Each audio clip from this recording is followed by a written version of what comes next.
What's your most important consideration when you're picking a character to play? I think you have to have some sort of psychological or emotional connection to whatever journey they're going through. And whether it's a creative connection where you can imagine that kind of world, or a personal connection is totally irrelevant. But you have to be able to see yourself walking around in that person's shoes. And sometimes you just have to work, so you make that access for whatever it is that you're doing, even if it hasn't caught you.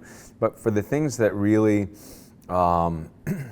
have attracted me, Steve Prefontaine was such a fascinating figure to me, because he was not the kind of athlete that I would have rooted for growing up. And so for me, it was quite the opposite. It was that I didn't identify with him. So that's a connection. I began, how does a person like that have that kind of confidence? How does a person like that go about their day and not feel flawed and distressed and filled with anxiety? How can they actually run out front in front of people and want to be seen? I feel so much time I want to recede. I did a play recently, and I would run out of the theater afterwards. I was just so filled with shame.